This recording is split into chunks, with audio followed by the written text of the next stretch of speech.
এই সূরা ইউসুফের ফজিলতটা জানলে আপনি অবাক হয়ে যাবেন। এই সূরা ইউসুফ যদি কোনো মানুষ তেলাওয়াত করে, এই সূরা ইউসুফ থেকে যে শিক্ষাগুলো বের হবে, এই শিক্ষাগুলো যদি কোনো মানুষ তার সন্তানদেরকে অথবা অধীনস্থ চাকরদেরকে, কর্মচারীদেরকে শিক্ষা দেয়, তাহলে যেই ব্যক্তি সূরা ইউসুফের শিক্ষা নিজে আমল করলো এবং কর্মচারীর সন্তানদেরকে শিক্ষা দিল, আল্লাহ রাব্বুল আলামিন ওই ব্যক্তির মৃত্যুর সময়ে এর মৃত্যুর যন্ত্রণাটাকেও কমায়া দিবেন। জোরে বলেন সুবহানাল্লাহ। এই সূরা ইউসুফ তেলাওয়াত করেছি। আল্লাহ রাব্বুল আলামিন বলেন, ইযা ক্বালা ইউসুফু লিআবিহি ইয়া আবাতি ইন্নী রাআইতু আহাদা আশারা কাওকাবা।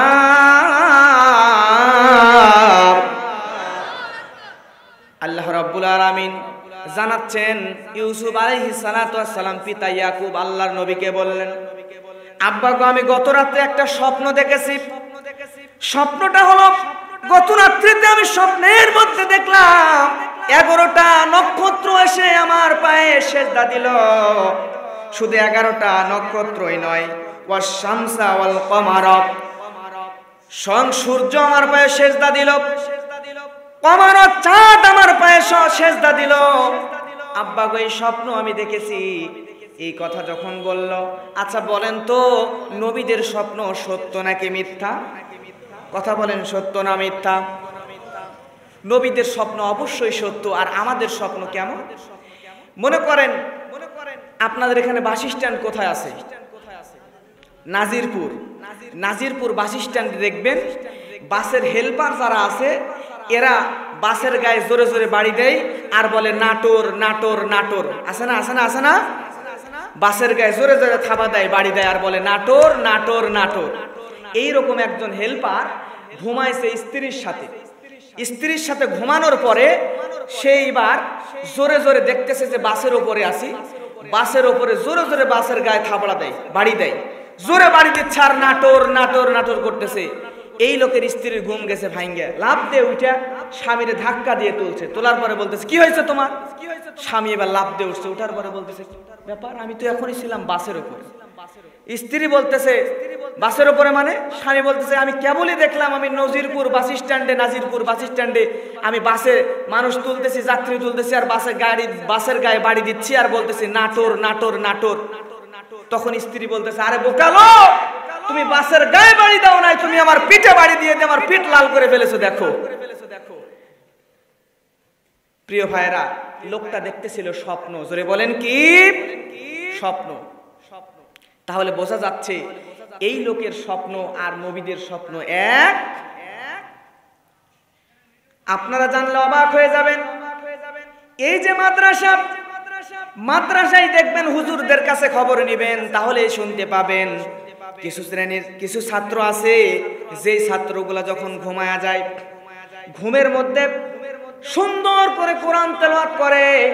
আমি একদিন মাহফিলে গেলাম, মাহফিলে গিয়ে গাড়ির একটু সমস্যা হওয়ার কারণে মাহফিলে মাদ্রাসায় থাকার ব্যবস্থা করলো। 2 বছর আগের ঘটনা বলছি। মাদ্রাসার ভিতরে আমি ঢুকে গেলাম, ঢুকার পরে ঘুমায় গেলাম। গভীর রাত প্রায় 2টা-3টা বেজে গেছে, ফজরের আগ মুহূর্ত। এমতো অবস্থায় দেখতেছি একজন ছাত্র মুখ দিয়ে বিড়বিড় বিড়বিড় বিড়বিড় করে কি যেন বলতেছে। আমার একটু ভয় হলো, মনে হলো হয়তো মা জিনে আসর করছে, না হলে এত রাত্রিতে এই বাচ্চা কেন বিড়বিড় বিড়বিড় বিড়বিড় করে। আমি একটু কাছে গেলাম, যাওয়ার পরে কানের কাছে মুখের কাছে কান লাগালাম, লাগানোর পরে শুনতে পেলাম সুন্দর করে বলছে, বিসমিল্লাহির রহমানির রহিম, আলিফ লাম মিম যালিকাল কিতাবু লা রাইবা ফীহি হুদাল লিল মুত্তাকিন আল্লাযীনা ইউমিনুনা বিল গায়বি ওয়া ইউকিমুনাস সালাতা ওয়া মিম্মা রাযাকনাহুম ইউনফিকুন। এরকম করে সুন্দর করে কোরআন তেলাওয়াত করে। আমি একেবারে আশ্চর্য হয়ে গেলাম। কি রে, মানুষগুলো ঘুমায় যাওয়ার পরে কোনো হুঁশ থাকে না, জ্ঞান থাকে না, আর ছোট্ট বাচ্চা 10 বছর 11 বছর বয়স হবে, এই বাচ্চা কি সুন্দর করে ঘুমের মধ্যে তেলাওয়াত করে। এই বাচ্চার কাছে যখন গেলাম দেখলাম একটু দূরে আরেকজন বাচ্চা একই রকম করে তেলাওয়াত করে, আরেকটু দূরে আরেকজন বাচ্চা, 2-3 জন বাচ্চা রাতের বেলায় ঘুমের মধ্যে এই তালবে ইলমগুলা আর কিছু করে না, বরং কোরআন তেলাওয়াত করছে। পরের দিন সকালবেলা বাচ্চাদেরকে কাছে ডাকলাম, বললাম বাবা তুমি তো ঘুমায় আসিলা, ঘুমের মধ্যে বিড়বিড় করলা, বুঝলাম না কিছু। পরে আমারে খুলে বলতেছে হুজুর আমি যখন ঘুমায় গিয়েছিলাম, ঘুমায় যাওয়ার পরে ঘুমের মধ্যে দেখলাম আমার হুজুর আমারে পড়া নিচ্ছে, হুজুর আমার সামনে বসে আছে সবক নিচ্ছে, আর আমি সুন্দর করে তেলাওয়াত করতেছিলাম। কেবল কোরআন শরীফ নিজে সূরা বাকারা মুখস্থ করছি কয়েকটা সূরার পরে। আজকে প্রথম রুকু মুখস্থ করেছি, এই প্রথম রুকু মুখস্থ করে হুজুরের সামনে পড়া দিচ্ছিলাম। আসলে হুজুরের সামনে নয়, স্বপ্নের মধ্যে বাচ্চা কোরআন তেলাওয়াত করে। জোরে বলেন আল্লাহু আকবার। তাহলে মাদ্রাসার ছাত্রদের স্বপ্ন কত সুন্দর। আর আপনারা যারা দেখবেন হাই স্কুল কলেজ ইউনিভার্সিটিতে পড়ে সারা রাত মোবাইল নিয়ে, এখন আবার মোবাইল দুই রকমের, একটা হলো বাটন টিপতে হয়, আর একটা হলো ঠেলা মোবাইল। কি মোবাইল? ঠেলা মোবাইল। প্রিয় ভাইরা আমার, সারা রাত এরকম করে মোবাইল ঠেলে ঠেলে ঠেলে ঠেলে ফজরের আগে ঘুমায়, ঘুমানোর পরে মোবাইলের মধ্যে সারা রাত অশ্লীল গান বাজনা শুনে। আজকে ভার্সিটির ছাত্রগুলা, ইউনিভার্সিটির ছাত্রগুলা, স্কুল কলেজের ছাত্রগুলা, বেশিরভাগ ছাত্র এরকম করে সারা রাত অশ্লীল নোংরা ভিডিও দেখার কারণে ঘুমের মধ্যে ওই নোংরা ভিডিওর মেয়েগুলা চলে আসে। আসার পরে যুবকদের ঘুমের মধ্যে স্বপ্ন দোষ করায়। এরকম আছে না নাই? একই ছাত্র কেউ পড়ে মাদ্রাসায়, কেউ পড়ে স্কুলে। স্কুলে পড়ার কারণে তাদের অধঃপতন। আজকে শাসন, বাবা মা যখন শাসন করতে যায় তখন উল্টা বাবা মার উপরেই রাগ করে, বাবা মাকে ধমকি ধামকি দেয়। কিন্তু একটা মাদ্রাসার ছাত্র কিন্তু এরকম করে না। প্রিয় ভাইয়েরা আমার, বলতেছিলাম হযরত ইউসুফ আলাইহিস সালাম যখন বাবার কাছে বলল, আব্বা আমি এরকম একটা স্বপ্ন দেখেছি, স্বপ্নের মধ্যে দেখলাম 11টা নক্ষত্র আমারে সেজদা দেয়। জোরে বলেন কয়টা? আজ থেকে কয়েক বছর আগে, বহু বছর আগের কথা বলছি। সর্বপ্রথম যখন নক্ষত্র নিয়ে বর্তমান আধুনিক বিজ্ঞান গবেষণা করলো, গবেষণা করার পরে তারা তথ্য পেল, তথ্য মানুষদের সামনে বলে দিল নক্ষত্র হলো 3টা। জোরে বলেন কয়টা? 3টা। এই 3টা বলার পরে ওই একই সংস্থা পরে আবার গবেষণা করলো কয়েক বছর পর গবেষণা করার পরে আবার নতুন করে 3টা নক্ষত্র পেল। আগের 3টা পরের 3টা হলো কয়টা? কথার কি মিল আছে নাকি? কথার মিল নাই। এরপরে আবার গবেষণা করলো, তৃতীয়বার যখন গবেষণা করলো, তৃতীয়বার গবেষণা করার পরে এইবার তারা আবার নক্ষত্র পেল 9টা। তৃতীয়বার গেল, কয়েক বছর পর আবারও যখন নক্ষত্র নিয়ে গবেষণা করলো, করার পরে এই লোকগুলো এবার নক্ষত্র পেয়ে গেল 11টা। আল্লাহর কোরআনেও বলছে 11টা, তাদের লাস্ট গবেষণা, সর্বশেষ গবেষণা 11টা কোরআনের সঙ্গে মিলে গেল। যাওয়ার পরে আজ পর্যন্ত গবেষণা করে 11টার বেশি নক্ষত্র আর পায় নাই। চিৎকার দিয়ে বলেন সুবহানাল্লাহ। প্রিয় ভাইরা, এই 11টা নক্ষত্র আল্লাহর নবী হযরত ইউসুফের পায়ে যখন সেজদা করলো, তখন আল্লাহর নবী ইয়াকুবকে ঘটনাটা যখন বলল, বলার পরে ইয়াকুব আলাইহিস সালাতু ওয়াস সালাম সঙ্গে সঙ্গে বললেন, ক্বালা ইয়া বুনাইয়া লা তাকসুস রুয়াকা আলা ইখওয়াতিকা ফায়াকিদু লাকা কাইদা। জোরে বলেন আল্লাহু আকবার। ইউসুফ আলাইহিস সালামের পিতা বলল, তুমি যে স্বপ্ন দেখেছো বাবা, এই স্বপ্নের কথা তুমি কাউরে বলবা না, কারণ তোমার ভাইরা যদি স্বপ্নের কথা শুনে, অন্য কোনো মানুষ যদি স্বপ্নের কথা শুনে, তাহলে তোমার বিরুদ্ধে ষড়যন্ত্র করবে, তোমার বিরুদ্ধে বিভিন্ন রকম কথা বলবে। বাপ আর বেটা দুইজন যখন কথা বলছিল, ইউসুফের তখন মেজো ভাইয়ের স্ত্রী দেওয়ালের পাশে দাঁড়ায় ছিল।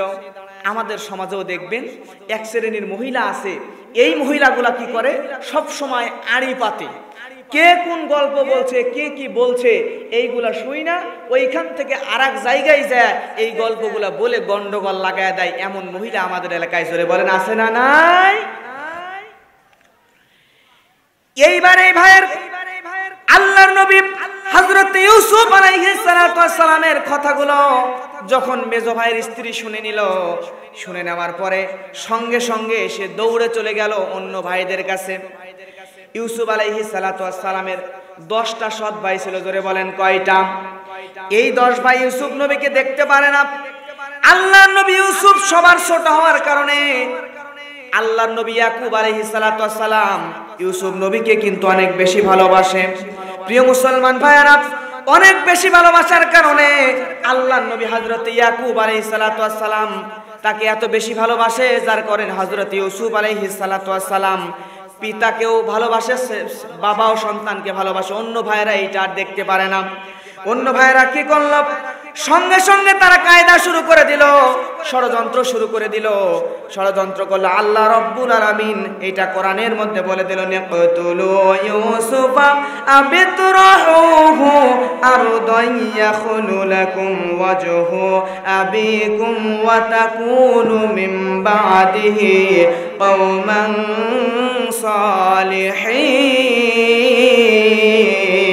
সালিহিন। এই ভাইগুলো যখন ষড়যন্ত্র শুরু করে দিল, এই 10 ভাই মিলে এক জায়গায় গোল টেবিলে বসে গেল। বসে যাওয়ার পরে আল্লাহর নবী ইউসুফের বিরুদ্ধে তারা ষড়যন্ত্র শুরু করে দিল। একজন বলল, ইউসুফকে এভাবে আর রাখা যাবে না, কারণ ইউসুফকে আমার বাবা অনেক বেশি ভালোবাসে। ইউসুফ যদি আমার বাবার কাছে থাকে তাহলে আমার বাবার আমাদের 10 ভাইকে গুরুত্ব দেবে না, কিন্তু আমরা 10 ভাই তো ঐক্য করে আছি, জোট করে আছি, হিসাব অনুযায়ী তো আমাদের 10 ভাইকে বেশি ভালোবাসা লাগবে। কিন্তু তা না করে আমাদের বাবা কেন ইউসুফকে বেশি ভালোবাসে, এই চিন্তা করিয়া তারা ষড়যন্ত্র করলো ইউসুফকে হত্যা করা লাগবে। কি করা লাগবে জোরে বলেন? হত্যা করা লাগবে।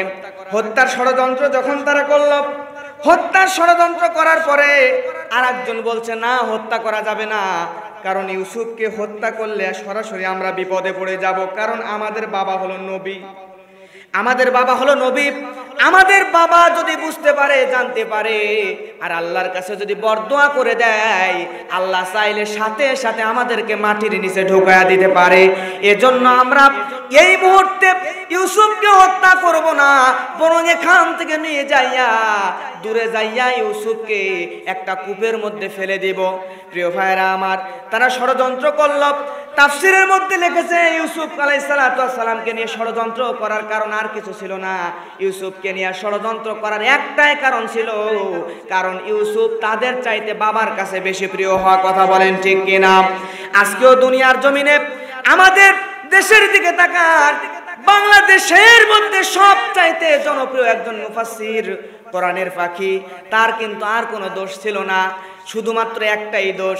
ইউসুফ নবী যেমন করে বাবার কাছে বেশি প্রিয় হওয়ার কারণে 10 ভাইরা ষড়যন্ত্র করলো তাকে হত্যা করব, নতুবা কূপে নিয়ে গিয়ে ফেলে দিব, ঠিক তেমন করে বিশ্ববরণ্য মুফাসসিরের কোনো দোষ নাই।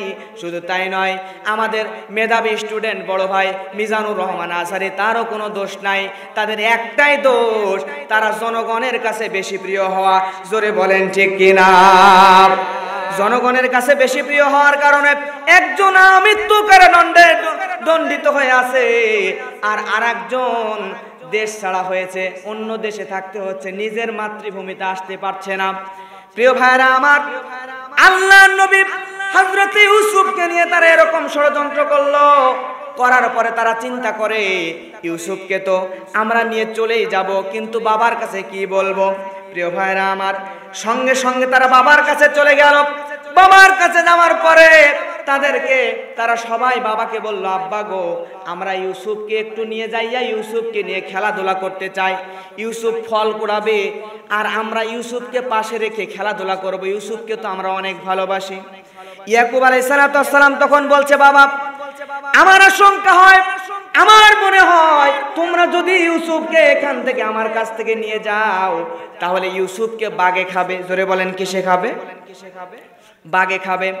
এই কথা বলার পরে ভাইরা বলল, আব্বা, আমরা ইউসুফকে অনেক বেশি ভালোবাসি, ইউসুফকে বাঘে খাবে না, ইউসুফকে আমরা নিয়ে যাব, আমরা নিজের দায়িত্বে তাকে রাখবো, তার কোনো সমস্যা হবে না।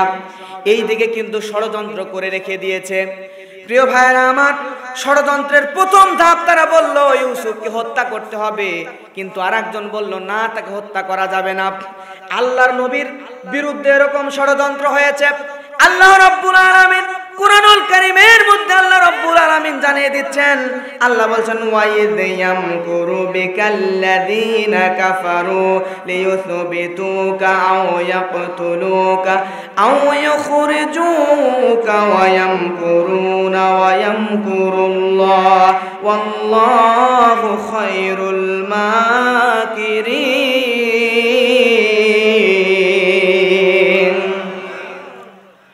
আমার নবীজি যখন দাওয়াত দিচ্ছিল, আল্লাহর নবী বিশ্ব নবী জনাবে মুহাম্মদ রাসূলুল্লাহ সাল্লাল্লাহু আলাইহি ওয়াসাল্লাম, তার বিরুদ্ধেও কিন্তু ষড়যন্ত্র হয়েছিল। দারুন নাদওয়া নামক একটা জায়গায় কাফেরদের 13টা গোত্র 13টা দল একত্রিত হলো। একত্রিত হওয়ার পরে তারা সবাই মিলে সিদ্ধান্ত নিল যেভাবেই হোক মুহাম্মদ বিন আব্দুল্লাহর বিরুদ্ধে একটা ব্যবস্থা করতে হবে। কারণ সে যেভাবে দাওয়াত দিয়ে যাচ্ছে, ইসলামের দাওয়াত যেভাবে দিয়ে যাচ্ছে, কোরআনের দাওয়াত যেভাবে দিয়ে যাচ্ছে, একটা সময় আসবে যখন সব মানুষগুলো তার দলে ফিরে যাবে, তখন এই দেশে ইসলামী রাষ্ট্র কায়েম হয়ে যাবে, আমাদের চেয়ার হারা যাবে, আমাদের নেতাগিরি থাকবে না। এজন্য যেভাবেই হোক মুহাম্মদ বিন আব্দুল্লাহর বিরুদ্ধে একটা ব্যবস্থা নেওয়াই লাগবে। বসলো, বসার পরে তারা এখানে দাওয়াত দিল 13 গোত্রের 13 জন নেতা। জোরে বলেন কয় গোত্র? কথা বলতে হবে, কয় গোত্র বলেন? 13 গোত্র। 13 গোত্রের 13 জন নেতাকে দাওয়াত দিল। দেওয়ার পরে ওইখানে আবু জেহেল্লা চিন্তা করলো এই 13 জনের মধ্যে, 13টা গোত্রের 13 দলের মধ্যে যে একজন দুইজন তো মুহাম্মাদের গোপন সিআইডিও থাকতে পারে, গোপন লোকও থাকতে পারে। ও আমাদের কাছ থেকে খবর নিয়ে যে মুহাম্মদ বিন আব্দুল্লাহর কাছে দিয়ে দেবে, তাহলে আমাদের তো সমস্যা হবে। তাহলে কি করা যায়? আবু জেহেল্লা সঙ্গে সঙ্গে সিদ্ধান্ত দিয়ে দিল, এখানে এই মুহূর্তে গণা শুরু করে দাও, আমাদের মধ্যে 13 জনই আছে নাকি বেশি আছে। সঙ্গে সঙ্গে গণা শুরু হয়ে গেল। তাফসীরের মুফাসসির বলছেন গুনতে গুনতে 1 2 3 4 5 6 7 8 9 10 এভাবে গুনতে গুনতে হওয়া লাগবে কয়জন? কথা বলেন। আবু জেহেলের গোত্র হওয়া লাগবে কয়জন? 13 দল হওয়া লাগবে, 13 গোত্র হওয়া লাগবে। কিন্তু গুনতে গুনতে মুফাসসিরগণ বলছে যতবার গনে 13 জন নাই, এখন হয়ে গেছে 14। জোরে বলেন কত? 14 দল। 14 গোত্র যখন হয়ে গেল, 14 দল, 14 দলের 14 জন নেতা যখন এসে গেল, আবু জেহেল্লা মনে মনে চিন্তা করতেছে, আহারে এখন মনে হয় এর মধ্যে একজন মুহাম্মাদের গোপন সিআইডি আছে। এই বলে বারবার গণছে। মুফাসসিরগণ বলছেন বারবার গনে, বারবার যতবার গনে ততবার দাওয়াত দিয়েছে 13 গোত্রের 13 নেতাকে, কিন্তু কোরআন বলছে যতবার গনে 13 হয় না, যতবার গনে 14 হয়ে যায়। এইবার 14 হওয়ার কারণে তারা টেনশনের মধ্যে পড়ে গেল। টেনশনের মধ্যে পড়ে যাওয়ার পরে এইবার তাদের মধ্যে থেকে একজন হঠাৎ করে মুরব্বী কোয়ালিটির, সে বলছে আর গণার দরকার নাই, এই 14 দলের মধ্যে 14 গোত্রের মধ্যে মাথা যে মুরব্বী যে, সে হলাম আমি ইবলিস শয়তান। তোমাদের সিদ্ধান্তকে পাকাপোক্ত করার জন্য এখানে এসেছি। চিৎকার দিয়ে বলেন আল্লাহু আকবার। এইবার তারা আল্লাহর নবীর বিরুদ্ধে ট্রাইব্যুনালে সুন্দর করে আল্লাহর নবীর বিরুদ্ধে মামলা সাজাচ্ছে, কি করা যায়, তাকে কিভাবে শেষ করা যায়। সর্বপ্রথম একজন বলল মুহাম্মদ বিন আব্দুল্লাহকে জেলের মধ্যে বন্দী করা হোক। এই কথা বলার পরে তাদের ভিতর থেকে তখন ইবলিস শয়তান বলে, না গো না, মুহাম্মদ বিন আব্দুল্লাহকে যদি জেলের মধ্যে বন্দী করো, তার সমর্থক যারা আছে, তার দলের লোক যারা আছে, এরা বলবে জেলের তালা ভাঙবো, মুহাম্মদ সাল্লাল্লাহু আলাইহি ওয়াসাল্লামকে বের করে আনবো। জোরে বলেন ঠিক কিনা? তাহলে জেলে বন্দী করা যাবে না, কি করা যাবে? আর একজন বলছে জেলের মধ্যে যদি বন্দী করাও হয়, তাহলে জেলের মধ্যে বন্দী করলেও জেলের মধ্যে তাকে সব মানুষের মধ্যে ছেড়ে দেওয়া যাবে না। কারণ মুহাম্মদ নবী তিনি হলেন পরশ পাথর। স্বর্ণের কাছে, পরশ পাথরের কাছে যদি লোহা রাখা হয়, সেইটাও স্বর্ণে যেমন পরিণত হয়ে যায়, ঠিক তেমন করে এই মুহাম্মদ বিন আব্দুল্লাহর কাছে চোর ডাকাত খুনিরা আসলে, কাফেররা আসলে, তার সংস্পর্শে একসঙ্গে থাকলে জেলের মধ্যেও দাওয়াত দিয়ে তাদেরকে মুসলমান বানাবে। জোরে বলেন ঠিক কিনা? তাহলে কি করা যাবে? মুহাম্মদ বিন আব্দুল্লাহকে জেলের মধ্যে রাখলে অন্য সবার সঙ্গে রাখা যাবে না, তাকে আলাদা করে রাখা লাগবে। আলাদা করে রাখার কথা বললেই ইবলিস শয়তান বলে, না, এই কাজটা আরো রিস্কি। আলাদা করে রাখলে তার সমর্থকেরা আসবে, জেলের তালা ভেঙে তাকে বের করে নিয়ে যাবে, কি করা যায়? এইবার একজন বলছে মুহাম্মদ বিন আব্দুল্লাহকে তাহলে দেশ থেকে তাড়ায় দেওয়া হোক। ইবলিস বলে, না, মুহাম্মদ বিন আব্দুল্লাহকে যদি দেশ থেকে তাড়ায় দাও, তাহলে এই দেশ থেকে আরেকটা দেশে চলে যাবে, যেই দেশে যাক না কেন ওই দেশে যাওয়ার পরে ইসলামের দাওয়াত দিবে, ইসলামের দাওয়াত দেওয়ার পরে ওই দেশেই তার কর্মী বাহিনী তৈরি করবে, করার পরে উল্টা আবার মক্কায় যদি অ্যাটাক করে, অ্যাটাক করার পরে আমাদেরকে হত্যা করে আমাদের চেয়ারটা দখল করে নিবে, তাহলে তার মহাবিপদ। তাহলে কি করা যায়? ইবলিস শয়তান বুদ্ধি দিল, মুহাম্মাদকে হত্যা করো, ওয়াতালা মুহাম্মাদকে হত্যা করো, এছাড়া কোনো বুদ্ধি নাই। আল্লাহর নবীকে তার হত্যা করার জন্য একটা বিল পাস করে ফেলল। আল্লাহর নবীকে আমার আল্লাহ জানা দিচ্ছে, ওগো নবীজি, আজকে শুধু আপনাকে একা হত্যা করার জন্য তারা বিল পাস করছে না। আপনার পূর্বেও একজন নবী ছিল, নাম তার ইউসুফ। এই ইউসুফ নবী আজ থেকে বহু বছর আগে ছিল। এই ইউসুফ নবীকেও বিনা দোষে হত্যা করার জন্য তার নিজের ভাইয়েরা, তার বাবার সন্তানরা, তার ভাইয়েরা তাকে হত্যা করার জন্য ষড়যন্ত্র করেছিল।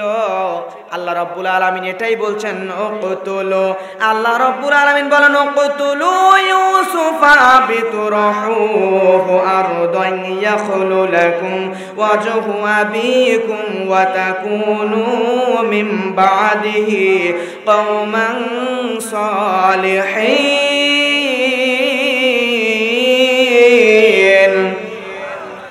আল্লাহ রাব্বুল আলামিন এটাই জানাচ্ছেন। তাহলে এইবার তাকে হত্যা করা হোক। যখন তারা ভাইরা সিদ্ধান্ত নিল ইউসুফকে হত্যা করতে হবে, তাদের মধ্যে থেকে বড় ভাই ইয়াহুদা সহ আরো কয়েকজন বলল, না, তাকে হত্যা করা লাগবে না, হত্যা করা যাবে না, তাকে গুম করা লাগবে। কি করা লাগবে বলেন? গুম করা লাগবে। প্রিয় ভাইরা আমার, আমি আশ্চর্য হয়ে গেলাম। মিশরে এক ভাই, এক মিশরে পড়াশোনা করে, এই ভাইয়ের কাছে শুনলাম আফ্রিকার মানুষরা শুধু তারা খুন করতে জানতো, গুম করতে জানতো না। আমার কথা কি বোঝা যায়? আফ্রিকার মানুষরা গুম করতে জানতো না, শুধু খুন করতে জানতো। কিন্তু আমার সোনার বাংলাদেশের কিছু মানুষ তাদের সঙ্গে মিশে বর্তমানে আফ্রিকাতে খুনের সঙ্গে গুম করাও নাকি এরা শিখে আছে। জোরে বলেন মারহাবা। মারহাবা বলবেন না? আহা, আমরা কত দিকে এগিয়ে আছি দেখেন। তাহলে ওই দেশের মানুষকে আমরা গুম করা শিখালাম। আজকে আমার দেশেও দেখবেন কিছু মানুষ আছে, যদি সত্যি কথা বলে, যদি হক কথা বলে, তাহলে হয় খুন না হলে গুম হতে হয়। তার মানে এই জামানা ওই জামানার সঙ্গে একেবারে মিলে যায়। চিৎকার দিয়ে বলেন কথা ঠিক কিনা? আমার মুসলমান ভাইয়েরা, তাহলে বুঝলাম ইউসুফ আলাইহিস সালামকে 10 ভাই মিলে এই কারণে, শুধুমাত্র একটা কারণেই হত্যা করতে চেয়েছিল। কারণটা হচ্ছে ইউসুফ আলাইহিস সালাম অন্য ভাইদের তুলনায় বাবার কাছে বেশি প্রিয় ছিল। ঠিক তদ্রুপ আজকেও আলেম সমাজ, আজকেও বাংলাদেশের আলেম সমাজের কোনো অপরাধ না, এরা খুন করে না, হত্যা করে না, ধর্ষণ করে না, এরা মানুষের বাড়িতে চুরি করে না, ডাকাতি করে না। আচ্ছা বলেন তো, আপনাদের মাদ্রাসার মুহতামিম যিনি আছেন, ইনি কয়জনের বাড়িতে প্রতি রাতে ডাকাতি দিছে? আছে নাকি? আছে? আপনাদের মসজিদের ইমাম কয়টা মেয়েকে দর্শন করছে? আছে নাকি? আমার আগে যিনি ওয়াজ করলেন আব্দুল জলিল সাহেব, উনি কি কোথাও চুরি ডাকাতি করছে নাকি? কথা বলেন। এখন যদি আমি বলি ইনারা ধর্ষণ করছে, চুরি করছে, ডাকাতি করছে, এটা কি শয়তান ইবলিসও বিশ্বাস করবে নাকি? ইবলিস বলবে আমি তো কি শয়তান, এরা হলো আমার চাইতেও বড় ইবলিস শয়তান। ধরে বলেন ঠিক কিনা? আজকেও বোঝা যাচ্ছে আমার দেশেও এই আলেমদের কোনো অপরাধ নাই। ইউসুফ যেমন শুধুমাত্র বাবার কাছে বেশি জনপ্রিয় হওয়ার কারণে ইউসুফকে হত্যার ষড়যন্ত্র করা হয়েছে, তার ভাইরা তার বিরুদ্ধে ষড়যন্ত্র করলো, মিথ্যা মামলা দিল, ঠিক তেমন করে আজকেও আলেমদের কোনো সমস্যা নাই, আলেমদের কোনো দোষ নাই। আলেমদের একটাই দোষ, জনগণের কাছে বেশি প্রিয় হওয়া। যেখানেই হুজুররা যায় লক্ষ লক্ষ মানুষ হয়, যাত্রা, গানের প্যান্ডেল, এরপরে নর্তকীদের নাচের অনুষ্ঠান, হুজুরদের ওয়াজ মাহফিলের কারণে বন্ধ হয়ে যায়। হুজুররা কোরআনের ময়দানে আসলে কোরআনে আন্দোলনের কথা বলে, কোরআনের ময়দানে যখনই আসার পরে হুজুরেরা কোরআন থেকে আলোচনা করে, মানুষদের সামনে সত্য কথাগুলো উপস্থাপন করে। আর এই সত্য কথা যখন মানুষগুলো বুঝবে, তখন এই ভণ্ড নেতাদের চেয়ার হারা যাবে। এই কারণে জনগণের কাছে বেশি জনপ্রিয় হওয়ার কারণে আলেমদেরকে আজকে আমৃত্যু কারাদণ্ডে দণ্ডিত হতে হয়। জোরে বলেন ঠিক কিনা? আমি অবাক হয়ে গেলাম, স্টোরেট হয়ে গেলাম। শাইখুল হাদিসের সন্তান তিনি আল্লামা মামুনুল হক, আপনারা নাম শুনেছেন তো নাকি? উনি ওনার স্ত্রীকে নিয়ে হোটেলে গিয়েছিলেন। একটা হোটেলে গিয়েছিলেন, আমি অবাক হয়ে গেলাম। প্রথম দিনের একটা ভিডিও ক্লিপ দেখলাম। একজন ওই মহিলার কাছে গিয়ে জিজ্ঞাসা করছে যে উনি আপনার কে হয়? সঙ্গে সঙ্গে এই মহিলা বলল উনি আমার স্বামী। জোরে বলেন কি? স্বামী। কিন্তু কয়েকদিন যখন পার হয়ে গেল, কয়েকদিন পার হওয়ার পরে প্রায় 1 মাস পর, এই ঘটনার 1 মাস পরে এই মহিলা গিয়া থানায় যায় মামলা করছে, উনি আমার বিবাহের প্রলোভন দেখিয়ে ধর্ষণ করছে। কিছুদিন আগেই বলল স্বামী, এখন আবার বলে ধর্ষণ করছে। এটা কি শয়তানও বিশ্বাস করবে নাকি? কথা বলেন।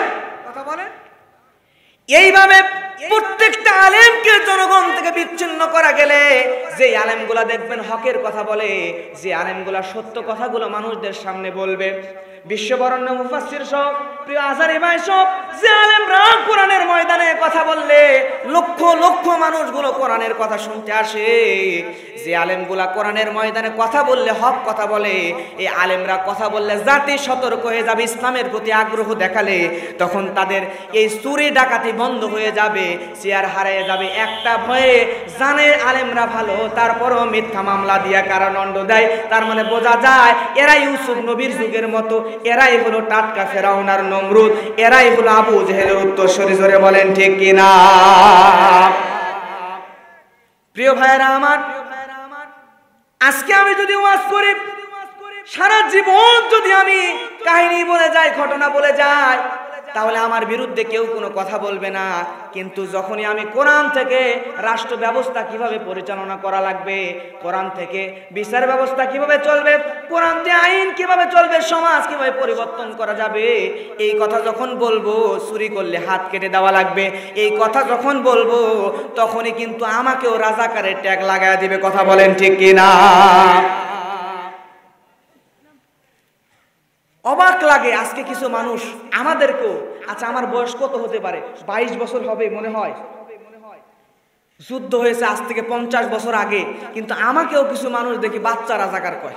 একদিন কৌতূহলবশত এক লোক মুরব্বীর জিজ্ঞেস করলাম, চাচা আচ্ছা আপনি যে আমার বাচ্চা রাজাকার বললেন, আমি যতদূর জানি আমার মায়ের বাপের কারো জন্ম মুক্তিযুদ্ধের আগে হয়নি, যুদ্ধের পরে ছাড়া আগে হয়নি। তাহলে বাপের জন্ম হয়নি, মায়ের জন্ম হয়নি, বাপ মায়ের জন্মেরও তো আরো 15-20 বছর পরে, 25 বছর পরে আমার জন্ম হয়েছে, তাহলে আমি কিভাবে রাজাকার হইলাম?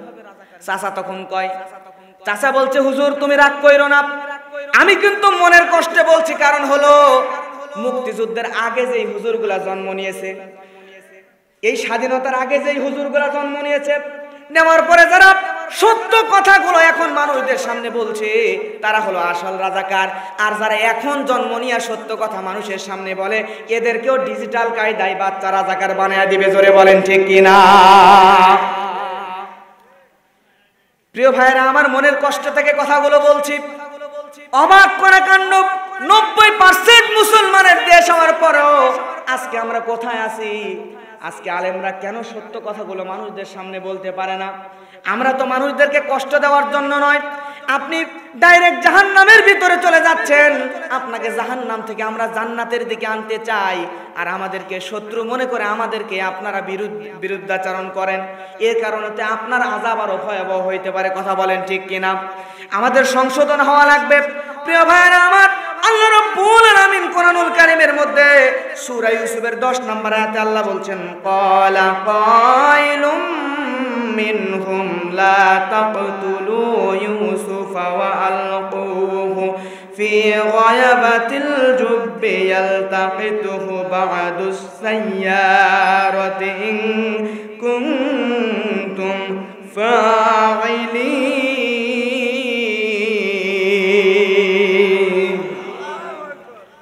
এইবার তারা ষড়যন্ত্র করিয়া সঙ্গে সঙ্গে বলল, ইউসুফকে এই মুহূর্তে আমরা হয় হত্যা করব, আর না হলে ইউসুফকে নিয়ে যাইয়া দূরে কোথাও কূপের মধ্যে, অন্ধকার কূপের মধ্যে ফেলে দিব।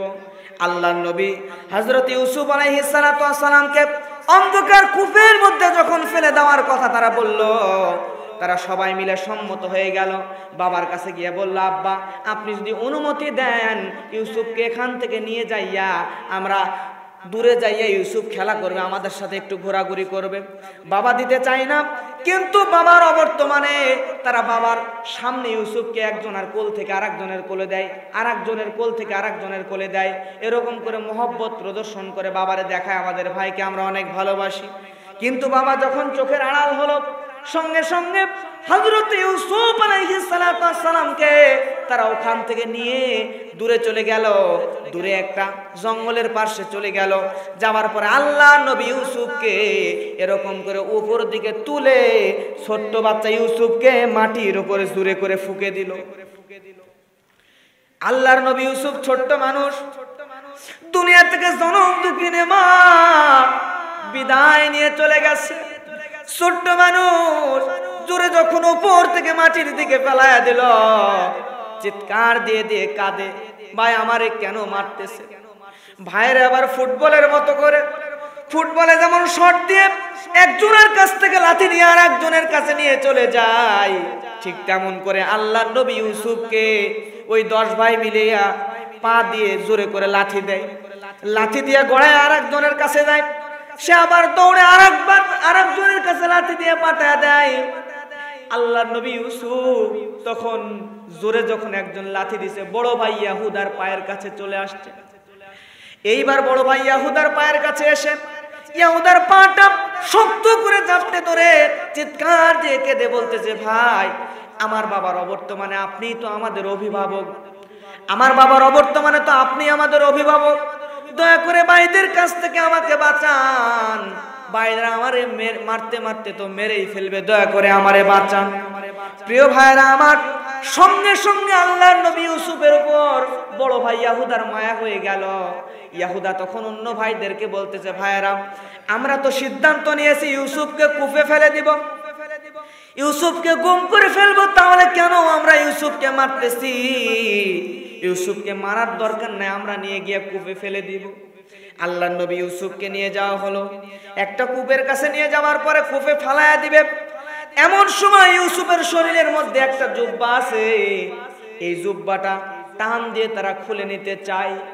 যখনই আল্লাহর নবী ইউসুফের শরীর থেকে জুব্বা টান দিয়ে খুলে নেবে, ইউসুফ বলছে, ভাই আমার শরীর থেকে জুব্বা টান দিয়ে খুলবেন না, কারণ আমি এই কূপের মধ্যে তো আমাকে তো ফেলেই দিবেন, আমি তো মরে যাব, আমি যদি মরে যাই, মরে গেলে ওই কূপের মধ্যে তো আমার কাফনের কাপড় লাগবে, ভাই এই জুব্বাটা আমার কাফনের কাপড় হিসাবে কাজ করবে, দয়া করে আমার জুব্বা খুলে নেবেন না।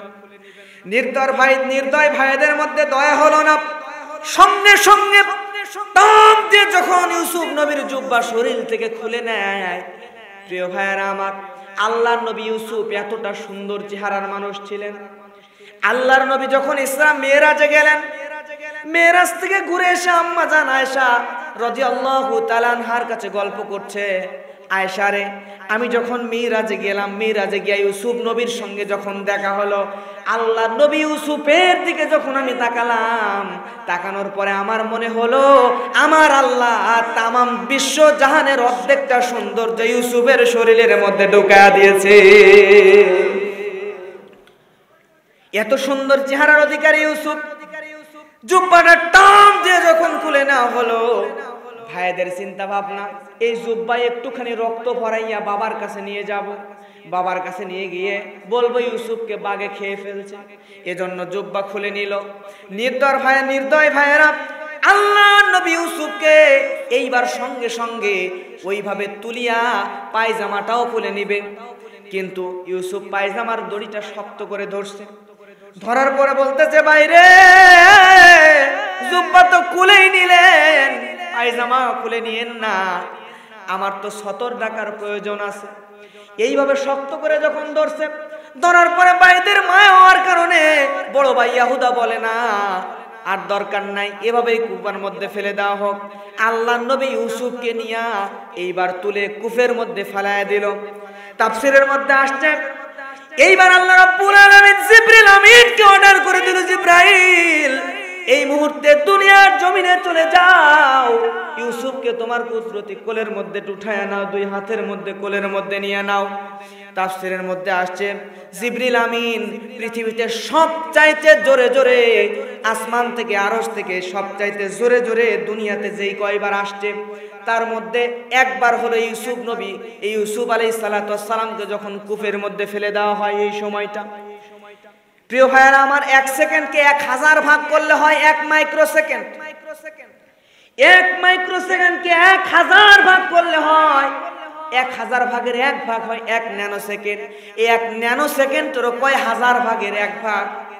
এই সময়ের মধ্যে জিবরিল আমিন একেবারে এই কূপের মধ্যে ঢুকে আল্লাহর নবী ইউসুফকে যখনই ভাইরা ফালায় দিল, কোলের মধ্যে তুলে নিল। জোরে বলেন আল্লাহু আকবার। প্রিয় ভাইরা আমার, ইউসুফের উপর যখনই পরীক্ষা আসলো, কূপের মধ্যে যখন ফেলে দিল, এতদিন ইউসুফ কূপের মধ্যে যায় নাই, এই জন্য ইউসুফ রাষ্ট্র ক্ষমতা পায় নাই। যখনই কূপ নামক জেলখানার মধ্যে আল্লাহ ইউসুফকে ফালায়া দিল, এখান থেকে বের করে আল্লাহ রব্বুল আলামিনের সিদ্ধান্ত ইউসুফকে মিশরের প্রেসিডেন্ট বানাবে। ঠিক তেমন করো আমার উপর, আপনার উপর কোরআনের কারণে, কোরআন মানার কারণে, কোরআনের কথা বলার কারণে যদি জেল আসে, জুলুম আসে, নির্যাতন আসে, বুঝতে হবে আমার ভাইয়েরা, গর্ভবতী মায়ের যখন সন্তান প্রসব করবে, সন্তান যত নিচের দিকে যায়, ডেলিভারির সময় যত কাছে আসে, গর্ভবতী মায়ের কিন্তু তত বেশি কষ্ট হয়, যন্ত্রণায় চিৎকার দিয়ে দিয়ে কাঁদে। কিন্তু যখন একবার সন্তান প্রসব হয়ে যায়, সন্তান কোলের মধ্যে নিয়ে গর্ভবতী মা সন্তানের চেহারার দিকে একবার যখন সুন্দর করে তাকায়, একবার সন্তানের দিকে তাকালে ওই মা কিন্তু দুনিয়ার সমস্ত কষ্ট যন্ত্রণা ভুলে যায়। ঠিক কথা বলেন ঠিক কিনা? ঠিক তেমন করে আমাদের উপর যত নির্যাতন আসবে, যত নিপীড়ন আসবে, বুঝতে হবে মুসলমানদের উপর নির্যাতন যত বেড়ে যাবে, বাংলার জমিনে তত তাড়াতাড়ি পূর্ব দিগন্তে কালেমার পতাকা পক পক পক পক করে উড়বে। কথা বলেন ঠিক কিনা? আমার ভাইয়েরা, হযরত ইউসুফ আলাইহিস সালাম যখন তিনি এরকম করে কূপের মধ্যে ফেলে দিল, দেওয়ার পরে 10 ভাই এইবার ওই জুব্বাটা নিয়ে দুম্বা অথবা ভেড়া একটা জবাহ করে রক্ত মাখাইয়া ইয়াকুব আলাইহিস সালামের কাছে চলে গেল। যাওয়ার পরে বলছে, আব্বা গো, আমরা ইউসুফকে বাঁচাতে পারি নাই। আমরা যখন দৌড়ের প্রতিযোগিতা করতেছিলাম, তাফসিরের মধ্যে তাফসিরকারক লিখেছে 10 ভাই বলছে, আমরা যখন দৌড় প্রতিযোগিতা করতেছিলাম, এমন সময় ইউসুফ ওইখান থেকে ইউসুফকে বাগে নিয়ে চলে গেছে। এই যে দেখেন ইউসুফের রক্ত সহ তার জুব্বা। আল্লাহর নবী ইয়াকুব এইবার জুব্বাটা হাতের মধ্যে নিল। হাতের মধ্যে নেওয়ার পরে জুব্বাটার দিকে লক্ষ্য করে দেখলো জুব্বাটা এমন বাগে খাইছে। প্রিয় ভাইরা আমার, বলেন তো, বাগে যদি কোনো মানুষকে খেয়ে ফেলে, জামা কাপড় ছিঁড়ে খাবে নাকি জামা কাপড় খুলে খাবে? ইয়াকুব নবী চিন্তা করে, এইটা তো ডিজিটাল বাঘ। ডিজিটাল বাঘ না হলে কাপড়ের রক্ত লেগে আছে কিন্তু কাপড়ের কোনো জায়গা ছেঁড়া নাই, তার মানে মনে হয় এই বাঘটা বিদেশ থেকে ট্রেনিং প্রাপ্ত বাঘ। কথা বলেন ঠিক কিনা? ঠিক কিনা? আমার ভাইয়েরা, মিথ্যা কলঙ্ক, মিথ্যা রক্তের দাগ নিয়ে আইসা ইউসুফ নবীর নামে মিথ্যাচার করছে। ইউসুফ নবীর নামে মিথ্যাচার করছে। আজকেও দেখবেন এমন কিছু মানুষ আছে, যেই মানুষগুলা, একটা মানুষ জীবনে কোনোদিন অন্যায় করে নাই, জীবনে কোনোদিন অপরাধ করে নাই, কিন্তু ইউসুফ নবীর রক্ত নিয়ে আইসা 10 ভাই বাবার সামনে যেমন মিথ্যাচার করেছে, ঠিক তেমন করে আজকেও বর্তমান পৃথিবীতে যেই মানুষ কোনো অপরাধ করে নাই, তার বিরুদ্ধে মিথ্যা সাক্ষী নিয়ে ওই রকম মিথ্যা রক্তের মতো নিয়ে এসে নির্দোষ মানুষকে সাজা দেয় এমন এলাকা আছে না নাই?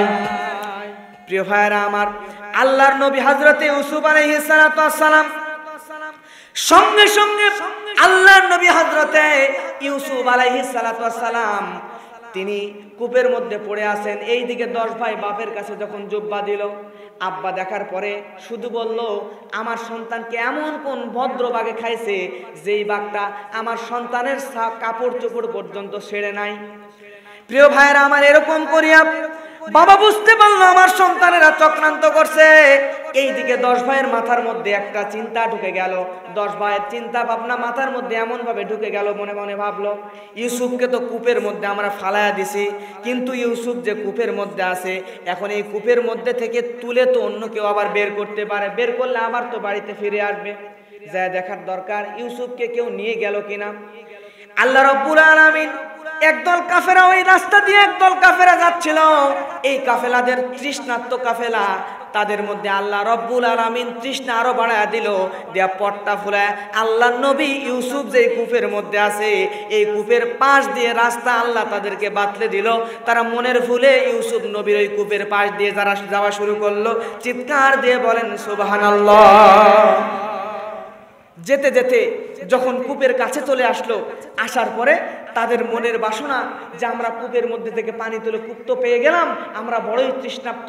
এই কাফেলার লোকেরা একটা বালতি নিয়ে কূপের মধ্যে ঢুকাইয়া দিল, দেওয়ার পরে পানি তুললো, পানির সঙ্গে আল্লাহর নবী হযরত ইউসুফ আলাইহিস সালাতু ওয়াস সালাম বালতির মধ্যে উপরে চলে আসলো, চিৎকার দিয়ে বলেন আল্লাহু আকবার।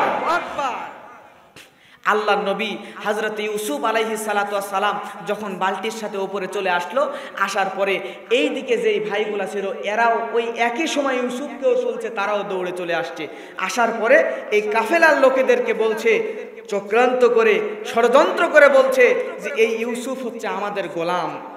নাউজুবিল্লাহ বলবেন না, ইউসুফ আমাদের গোলাম, আমাদের কাছ থেকে পালিয়ে গেছে, তোমরা মনে হয় ইউসুফকে চুরি করে নিয়ে যাচ্ছ। নাউজুবিল্লাহ বলবেন না। কাফেলার লোকেরা বলছে তোমরা মনে হয় ইউসুফকে চুরি করে নিয়ে যাচ্ছ। কাফেলার লোকেরা বেকায়দায় পড়ে গেল, কি বলবে কিছুই বলার নাই। তখন ওই 10 ভাই মিলে বলছে তোমরা এই আমাদের গোলামকে নিয়ে যাচ্ছ, নিয়ে যাও, আমাদের কোনো মানা নাই, কিন্তু শর্ত হলো আমাদের গোলামকে যেহেতু তোমাদের কাছে আছে, তোমরা আমাদের গোলামকে কিনে নিবা। কিনে নেওয়ার পরে যত তড়িৎ সম্ভব এই জায়গা ছেড়ে অন্য জায়গায় চলে যাবা। তাফসিরের মধ্যে তাফসিরকারক লেখছে আল্লাহর নবী হযরত ইউসুফ আলাইহিস সালাতু ওয়াস সালামকে মাত্র 18 থেকে 22 দিরহাম দিয়ে কিনে নিল। কত বলেন তো, কথা বলেন, 18 থেকে 21 কিংবা 22 দিরহাম দিয়ে আল্লাহর নবী ইউসুফকে তারা কিনে নিল। কিনে নেওয়ার পরে ওই লোকেদের মধ্যে একজনের নাম হলো আসওয়াদ। আসওয়াদ নামক লোকটা আল্লাহর নবী ইউসুফকে ঘোড়ার উপরে তুলে নিল। ঘোড়ার উপরে তুলে নিয়া 10 ভাই যখন বাড়ির দিকে রিটার্ন নিচে রিপ্লে নিজে চলে যাচ্ছে, এই 10 ভাই যখন চলে গেল, এই কাফেলার লোকের আল্লাহর নবী ইউসুফকে ঘোড়ায় তুলে নিয়া ইউসুফকে নিয়া এইবার মিশরের উদ্দেশ্যে চলে যাচ্ছে। মিশরের উদ্দেশ্যে যাইতে যাইতে রাস্তার মধ্যে আল্লাহর নবী ইউসুফের মা, আল্লাহর নবী ইউসুফ আলাইহিস সালাতু ওয়াস সালামের মা মারা গেছে, তার কবর রাস্তার পাশে। হযরত ইউসুফ আলাইহিস সালাতু ওয়াস সালাম মায়ের কবরের দিকে তাকায়, মায়ের কবরের দিকে তাকাইয়া কাঁদতে কাঁদতে বলে, মা কবর থেকে কি তুমি একটু উঠে আসবা না মা? ছোট্ট মানুষ বোঝে না। তাফসীর কারক লেখছেন, তাফসীরে কুরতুবীর মধ্যে আসছে আল্লাহর নবী ইউসুফ যখন এরকম করে কাঁদে, কাঁদতে কাঁদতে কবরের দিকে যাইতে লাগে, তখন আসওয়াদ আল্লাহর নবী ইউসুফকে এইবার মনে করছে ইউসুফ নয় এখান থেকে পালিয়ে চলে যাবে। ইউসুফকে নিয়া ঘোড়ার পিঠের উপর তুলে ঘোড়ার পিঠে শক্ত করে বাঁধিয়া এইবার বাহনের পিঠের উপর বাঁধিয়া জোরে করে মায়ের জন্য আঘাত তোলে। আল্লাহর নবী শুধু আসওয়াদকে লক্ষ্য করে বলে, আমি ইউসুফরা হলাম পালানোর জাতি নয়, আমরা হলাম গোলামের জাতি নয়, আমরা হলাম বীরের জাতি। আমরা ইউসুফ নবীর উত্তরসূরি যারা, আমরাও বীরের জাতি। কথা বলেন ঠিক কিনা? ইউসুফ আলাইহিস সালাতু ওয়াস সালাম বলে, আমি পালানোর জাতি নয়, আমার চেহারা কি দেখে বুঝতে পারো না? আজকে আমাদের সমাজে তাকায় দেখবেন, মানুষের চেহারা দেখলেই বোঝা যায় এই মানুষটা ধর্ষণ করতে পারে না, মানুষের চেহারা দেখলেই বোঝা যায় এই মানুষটা চুরি করতে পারে না, এই মানুষটা ডাকাতি করতে পারে না। শুধুমাত্র স্বার্থের কারণে ভালো মানুষগুলোকে ইউসুফ নবীর মতো কলঙ্ক দিয়া আমরা আজকে বন্দী করে রেখেছি খাঁচায়। কথা বলেন ঠিক কিনা?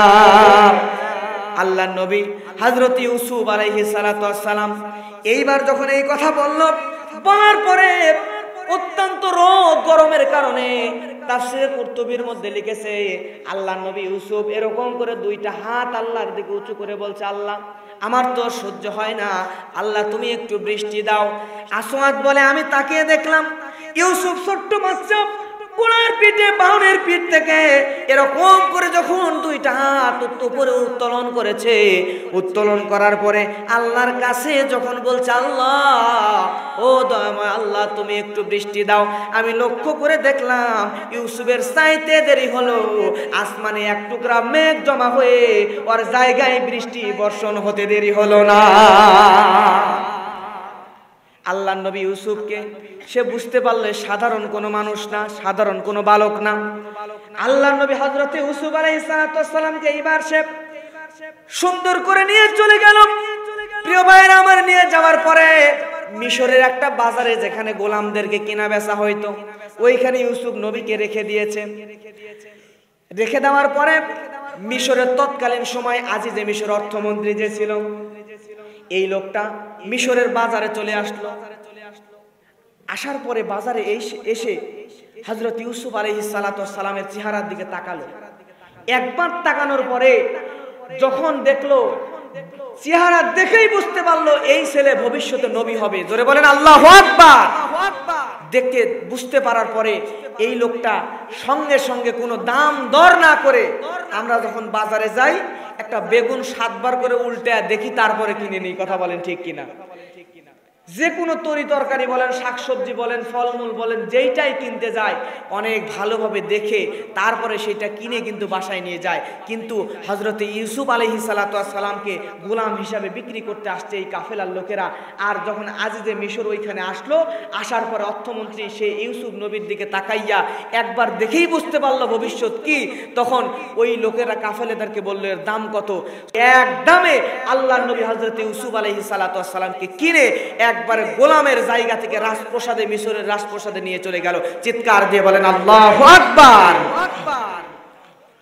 প্রিয় ভাইরা আমার, পৃথিবীতে 3 জন মানুষের কথা আসছে অনেক বুদ্ধিমান। 3 জন মানুষ অনেক বুদ্ধিমান হাদিসের মধ্যে আসছে। তাদের মধ্যে একজন হলো আল্লাহর নবীর সাহাবী হযরতে আবু বকর রাদিয়াল্লাহু তাআলা আনহু। জোরে বলেন কে? হযরতে আবু বকর রাদিয়াল্লাহু তাআলা আনহু। দ্বিতীয় নাম্বার হচ্ছে এই যে মিশরে আজিজে মিশর যে আল্লাহর নবী ইউসুফকে বিনা দরদামে কিনে নিয়েছিল। আর 3 নাম্বার হলো হযরতে মুসা আলাইহিস সালাম।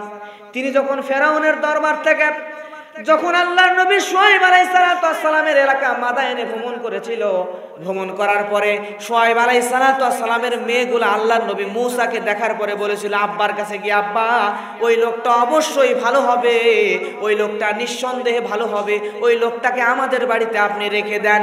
এই 3 জন মানুষকে পৃথিবীর সেরা বুদ্ধিমানদের মধ্যে উল্লেখ করা হয়েছে। প্রিয় ভাইরা আমার, আল্লাহর নবী হযরত ইউসুফকে কিনে নিয়ে যখন রাজপ্রাসাদে নিয়ে চলে যাওয়া হলো, যাওয়ার পরে আজিজে মিশরের স্ত্রীর নাম হলো জুলাইখা। এই জুলাইখা আজিজে মিশরকে সঙ্গে সঙ্গে বলছে একটা কাজ করা হোক, এই যে ইউসুফকে আমরা নিয়ে আসলাম, আজিজে মিশর জুলাইখাকে বলছে ইউসুফকে আমি নিয়ে আসছি কিনে। ইউসুফ যদিও গোলাম থেকে তাকে আমি কিনে নিয়ে আসছি, কিন্তু তাকে রাজপ্রাসাদে নিয়ে এসেছি, তাকে রাজার হালতে রাখবা, ভালো করে রাখবা। জুলাইখা তখন ছোট্ট বাচ্চা ইউসুফকে দেখে মায়া লাগলো, নিয়ে যে সুন্দর করে তার রুমের মধ্যে ঢুকায়া দিল। আজিজে মিশরের বাড়িতে হযরত ইউসুফ আলাইহিস সালাম লালন পালন হচ্ছে। লালন পালন হইতে হইতে আল্লাহর নবী ইউসুফ যখন একেবারে যুবক হয়ে গেল, শিশুর পরে কিশোর, তারপরে যুবক যখন হয়ে গেল, যুবক হয়ে যাওয়ার পরে আল্লাহর নবী হযরত ইউসুফ এত সুন্দর চেহারার অধিকারী হয়ে গেল, এত সুন্দর চেহারার অধিকারী হয়ে গেল। আল্লাহর নবী হযরত ইউসুফ আলাইহিস সালামকে দেখার জন্য মহিলাগুলো ভিড় করে থাকতো। আল্লাহর নবী ইউসুফ সব সময় ছিল আল্লাহর পক্ষে, ইসলামের পক্ষে, কোরআনের পক্ষে। আমরাও কোরআনের পক্ষে থাকতে রাজি আছি না নাই? আল্লাহ রাব্বুল আলামিন বলেন, আল্লাযীনা আমানু ইউকাতিলুনা ফি সাবিলিল্লাহি ওয়াল্লাযীনা কাফারু ইউকাতিলুনা ফি সাবিলিত তাগুত। জোরে বলেন আল্লাহু আকবার। প্রিয় ভাইরা, যারা ইমানদার তারা আল্লাহর পথে সংগ্রাম করবে, জিহাদ করবে, আর যারা কাফের তারা তাগুদের পক্ষে থাকবে। আল্লাহর নবী হযরত ইউসুফ আলাইহিস সালামকে সে যখন বড় হয়ে গেল, বড় হয়ে যাওয়ার পরে জুলাইখার এবার আল্লাহর নবী ইউসুফের প্রতি নজর লেগে গেল। জুলাইখা চিন্তা করছে ইউসুফ এত সুন্দর চেহারা, এত সুন্দর চেহারার যুবক, এতদিন ছোট বাচ্চার মতো দেখেছে, কিন্তু যেই না যৌবনে পদার্পণ করেছে তার চেহারা দেখে এইবার জুলাইখার মনের মধ্যে শয়তান কুমন্ত্রণা ঢুকায়া দিল। শয়তান কুমন্ত্রণা ঢুকায়া দিল, জুলাইখা তোমার বাড়িতে টকবুকের তরুণ এত সুন্দর একটা যুবক আছে, এই যুবকের সঙ্গে তুমি যদি জেনা না করো তাহলে তোমার জীবনটাই বৃথা হয়ে যাবে। জোরে বলেন নাউজুবিল্লাহ। জুলাইখা একদিন, দুই দিন, তিন দিন দেখার পরে আল্লাহর নবী ইউসুফকে তার নিজের ঘরের মধ্যে আহ্বান করলো, দাওয়াত দিল, ডাকলো দাসীদের মাধ্যমে। যখন ইউসুফ নবীর কাছে এরকম ঘটনা বলে দিল, তুমি এখানে চলে আইসো। আল্লাহর নবী ইউসুফ যখন জুলাইখার ঘরে ভালো মন নিয়ে ঢুকে গেল, ঢুকার পরে তাফসিরের মধ্যে লিখছে আল্লাহর নবী ইউসুফ আলাইহিস সালাতু ওয়াস সালাম যে ঘরের মধ্যে ঢুকলো, এই ঘরের 10টা দরওয়াজা ছিল। জোরে বলেন কয়টা? 10টা দরওয়াজা। যখন মেন রুমের মধ্যে ঢুকে গেছে, মেন রুমের মধ্যে ঢুকে যাওয়ার পরে আল্লাহর নবী হযরত ইউসুফ আলাইহিস সালাতু ওয়াস সালামের 10টা দরজার গেটগুলো একেবারে নক করে দেওয়া হলো। নক করে দেওয়ার পরে জুলাইখা এবার সরাসরি ইউসুফ আলাইহিস সালাতু ওয়াস সালামকে ডাইরেক্ট প্রস্তাব দিয়ে দিল, ইউসুফ শোনো, তুমি আমার বাড়িতে আসো, আমিও সুন্দরী নারী আর তুমিও হলো সুন্দর সুদর্শন যুবক, তুমি যদি আমার সঙ্গে জেনা করো তাহলে তুমি যা চাইবা তাই দেব, আর যদি জেনা না করে তাহলে তোমার বিপদ আছে, খবর আছে। ওয়ার্নিং দিয়ে দিল। আমার ভাইরা, আজকেও পৃথিবীতে দেখেন এই জুলাইখার উত্তরসূরিরা আছে যারা বিশ্ববরেণ্য মুফাসসিরকে অফার দেয়, কোরআনের যারা আলোচনা করে, কোরআনের পথে যারা থাকে তাদেরকে অফার দেয়, তোমাদেরকে বাড়ি দেওয়া হবে, তোমাদেরকে গাড়ি দেওয়া হবে, তোমাদেরকে ক্ষমতা দেওয়া হবে, সব কিছু দেওয়া হবে, মানুষদের সামনে আলোচনা করবা, সব করবা, কিন্তু শুধুমাত্র আমাদের বিরুদ্ধে বলবা না, শুধুমাত্র কোরআন দিয়ে যে রাষ্ট্র চালানো লাগবে এই কথাটা বলতে পারবা না। এইটা যদি না পারো, এই প্রস্তাব যদি তোমরা মেনে নাও তাহলে তোমাদেরকে সব কিছু দেওয়া হবে। কিন্তু এই প্রস্তাব না মানার কারণে এই ইউসুফ নবীর উত্তরসূরিদেরকে আজকে এরকম বিপদে ফেলা হয়েছে। জোরে বলেন ঠিক কিনা? আল্লাহর নবী হযরত ইউসুফকে যখন সরাসরি প্রস্তাব দিল, ও ইউসুফ, তুমি যদি এই মুহূর্তে আমার সঙ্গে জেনায় লিপ্ত না হও, আমার সঙ্গে এই মুহূর্তে যদি জেনা ব্যভিচার না করো তাহলে তোমার কিন্তু মারাত্মক বিপদ হয়ে যাবে। আল্লাহর নবী হযরত ইউসুফ আলাইহিস সালাতু ওয়াস সালাম ভয় করতে একমাত্র আল্লাহকে। প্রিয় ভাইরা, বলেন তো, যারা ঈমানদার তাকে ভয়, তারা ভয় করব কাকে? আল্লাহকে ভয় করত। আল্লাহ রাব্বুল আলামিন কোরআনুল কারীমের মধ্যে বলেন, ইয়া আইয়ুহাল্লাযীনা আমানুত্তাকুল্লাহা হাক্কা তুকাতিহি ওয়া লা তামুতুন্না ইল্লা ওয়া আনতুম মুসলিমুন।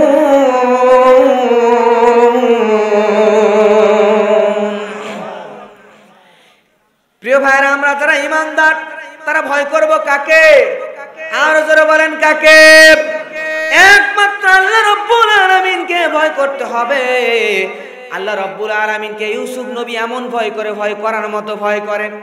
জুলাইখার প্রস্তাবে তো রাজি হলোই না, বরঞ্চ কোন মুমিন বান্দা যদি আল্লাহর উপর তাওয়াক্কুল করে, আল্লাহর উপর ভরসা করে, ওই মুমিন বান্দাকে আল্লাহ সরাসরি সাহায্য করে। জোরে বলেন ঠিক কিনা? আল্লাহ রাব্বুল আলামিনের উপর এমন তাওয়াক্কুল করল, এমন ভরসা করল, আল্লাহ নবী হযরত ইউসুফ আলাইহিস সালাতু ওয়াস সালাম জুলাইখার সামনে থেকে, এইবার জুলাইখার সামনে থেকে এমন জোরে দৌড় দিল, দরজা বরাবর। আল্লাহু আকবার বলবেন না? দরজা বরাবর দৌড় দিল। দরজা জোরে বলেন কয়টা? আরো জোরে কয়টা? 10টা। 10টা দরজা একেবারে সোজাসুজি। এই 10টা দরজার অভিমুখে আল্লাহ নবী ইউসুফ যখন দৌড় দিল, আল্লাহ রাব্বুল আলামিন জিবরিল আমিনকে অর্ডার দিয়ে দিল। জিবরিল আমিনের অর্ডারে, আল্লাহ রাব্বুল আলামিনের অর্ডারে ইউসুফ নবী যখন দরজার অভিমুখে দৌড় দেয়, একে একে 9টা দরজার মুখ আল্লাহ খুলে দিলেন। জোরে বলেন আল্লাহু আকবার। আধারে ভয় পেও না, আধারে ভয় পেও না, আলো আছে আড়ালে, কালো সব পালিয়ে যাবে তুমি উঠে দাঁড়ালে, কালো সব পালিয়ে যাবে তুমি উঠে দাঁড়ালে। আধারে ভয় পেও না, বলেন সবাই, বলেন আমার সাথে বলেন, আধারে ভয় পেও না, আধারে ভয় পেও না, আলো আছে আড়ালে, কালো সব পালিয়ে যাবে তুমি উঠে দাঁড়ালে। বালুর ওই বাক্কুল চর ভেসে যাবে এলে ঢেউ, দাবানল জ্বললে পরে ফু দিয়ে তানে ভাই কেউ। বালুর ওই বাক্কুল চর ভেসে যাবে এলে ঢেউ, দাবানল জ্বললে পরে ফু দিয়ে তানে ভাই কেউ। দিনের পথে চলো যদি, দিনের পথে চলো যদি, শান্তি পাবে ও কালে, কালো সব পালিয়ে যাবে তুমি উঠে দাঁড়ালে। আধারে ভয় পেও না, আধারে ভয় পেও না, আলো আছে আড়ালে, কালো সব পালিয়ে যাবে তুমি উঠে দাঁড়ালে। ঠিক কিনা বলেন? প্রিয় ভাইরা আমার, ইউসুফ নবী এইবার চিন্তা করলো কি করা যায়। ডাইরেক্ট যখন দৌড় দেয়া দিল, শুধুমাত্র আল্লাহর ভয় নিয়া, আল্লাহর তাওয়াক্কুল ঈমান অন্তরের মধ্যে নিয়া, আল্লাহর নবী ইউসুফ যখন দৌড় দিয়া বের হয়ে চলে যায়, একেবারে 9টা গেট পার হয়ে গেছে। 10ম নাম্বার গেটের কাছে যখন জুলাইখা এবার আল্লাহর নবী ইউসুফের পিছন বরাবর চলে এসেছে, সেও পিছন পিছন দৌড় দিচ্ছে। দিয়া এবার আল্লাহর নবী ইউসুফের পিছন দিকের কলারটা এরকম করে দাপড়ে ধরছে। পিছনের কলার, কোন কলার? পিছন দিকের কলার। যখন পিছন দিকের কলারটা ধরছে, কলারটা জোরে করে ধরার পরে এত জোরে আল্লাহর নবী ইউসুফ দৌড় দিছে, কলারটা ছিঁড়ে সামনের দরজা পার হয়ে গেছে। চিৎকার দিয়ে বলেন আল্লাহু আকবার। যেখানে বাঘের ভয়, সেখানে গেলে কি হয়? রাত হয়। যখনই দরজাটা পার হয়ে গেছে, জুলাইখার হাতের মধ্যে আল্লাহর নবী ইউসুফের জুব্বার পিছনের অংশ এখন অবশিষ্ট আছে। কত জোরে দৌড় দিছে দেখেন। কিন্তু 10 নাম্বার গেট যখন পার হয়ে চলে গেছে, সামনের দিক থেকে জুলাইখার স্বামী আজিজে মিশর, আজিজে মিশর এইবার এই অর্থমন্ত্রী আজিজে মিশর সে চলে আসছেন। আসার পরে এতক্ষণ প্রেম নিবেদন করছে ইউসুফের কাছে, এখন আর ইউসুফের কাছে প্রেম নিবেদন নয়, এখন সে একেবারে গুটি উল্টায়া ফেলছে। মেয়ে মানুষের কাহিনী দেখেন। এতক্ষণ ইউসুফের সঙ্গে জেনা করতে যাইছে, যেই না স্বামীকে দেখছে, দেখার পরে সঙ্গে সঙ্গে আল্লাহর নবী ইউসুফের বিরুদ্ধে স্বামীকে বলছে, প্রাণের স্বামী দেখেন, আমাদের বাড়িতে খাওয়া দাওয়া করছে, আমাদের বাড়িতে লালন পালন হয়েছে, আমাদের বাড়িতে বড় হয়েছে, হওয়ার পরে আজকে আমাকে ধর্ষণ করার চেষ্টা করছে। জোরে বলেন নাউজুবিল্লাহ। প্রিয় ভাইরা আমার, এরকম করে যখন তার বিরুদ্ধে কলঙ্কটা লাগায় দিল, কলঙ্ক লাগায় দেওয়ার পরে আল্লাহর নবী হযরতে ইউসুফ আলাইহিস সালাতু ওয়াস সালাম সঙ্গে সঙ্গে তিনি চিন্তা করলেন, তাহলে এইবার কি করা যায়। তিনি একটুখানি ভীত হয়ে গেলেন, কারণ সরাসরি তার চরিত্রের দাগ লাগানোর চেষ্টা করছে।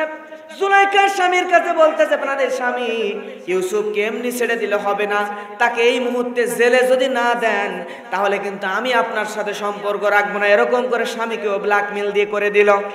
আজিজে মিশর এবার নিজের সম্মানের চিন্তা করে, সমাজের মানুষদের কথা চিন্তা করে স্ত্রীর বিষয়টা বুঝতে পেরেছিল। বুঝতে পারার পরেও সে কি করলো, আল্লাহর নবী হযরত ইউসুফকে 10 বছরের কারাদণ্ড দিল। জোরে বলেন কয় বছর? 10 বছর। তা আবার ধর্ষণ মামলায় আল্লাহর নবী ইউসুফকে 10 বছরের কারাদণ্ড দিয়া দিল। 10 বছরের কারাদণ্ড নিয়া আল্লাহর নবী ইউসুফ আলাইহিস সালাতু ওয়াস সালাম যখন জেলের মধ্যে ঢুকে গেছেন, জেলের মধ্যে গেলে দেখবেন ভালো মানুষ হলে ওর কয়েকজন সাথী সঙ্গী কিন্তু হয়ে যায়। কথা বলেন ঠিক কিনা? আল্লাহর নবীর সঙ্গে 2 জন সঙ্গী হয়ে গেল ইউসুফের সঙ্গে। কয়জন? 2 জন। এই 2 জন ছিল ফাঁসির আসামি, 2 জনই একেবারে কয়েদি ছিল। এই 2 জনের সঙ্গে এত সুন্দর সম্পর্ক হয়ে গেল। এইদিকে জুলাইখাকে মন্ত্রীর স্ত্রীরা বুঝতে পারলো, জুলাইখা ষড়যন্ত্র করে ইউসুফকে জেলে দিছে।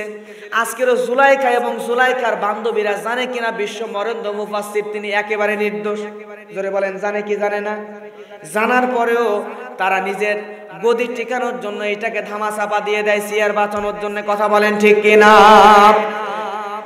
তারা বুঝতে পেরেছে ইউসুফ নির্দোষ, বুঝতে পারার পরেও আল্লাহ নবী হযরত ইউসুফ আলাইহিস সালাতু ওয়াস সালামকে এইবার তারা ষড়যন্ত্র করার পরেও তারা বুঝতে পারার পরেও জুলাইখাকে বলল গোপনে গোপনে, জুলাইখা ওই ইউসুফ তো গোলাম, এই গোলামের বাচ্চা গোলামকে কেন তুমি এই রকম করে এই গোলাম ইউসুফকে তা তুমি জেনার ব্যভিচারের প্রস্তাব দিলা, কারণটা কি? তখন জুলাইখা বলছে জেনা ব্যভিচারের প্রস্তাব দেওয়ার কারণ হচ্ছে আমি কেন তাকে প্রস্তাব দিলাম, কেন ইউসুফকে আমি ভালোবাসলাম। তুমি যদি জানতে চাও, সব মন্ত্রীদের স্ত্রীদেরকে বললো আগামীকালকে দুপুরবেলা আমার বাড়িতে তোমাদের দাওয়াত আসবা, তাহলেই বুঝবা। সব মন্ত্রীর স্ত্রীরা চলে আসলো। আসার পরে এইবার আজিজে মিশরের বাড়িতে খাবারের রুমে বৈশা সবার হাতে একটা করে ফল দিল আর একটা করে চাকু দিল। আল্লাহু আকবার বলবেন না? একটা করে ফল দিল আর একটা করে চাকু দিল। দেওয়ার পরে এই ফল আর চাকু নিয়ে তাদেরকে বললো তোমরা এখন ফল কাটা শুরু করে দাও।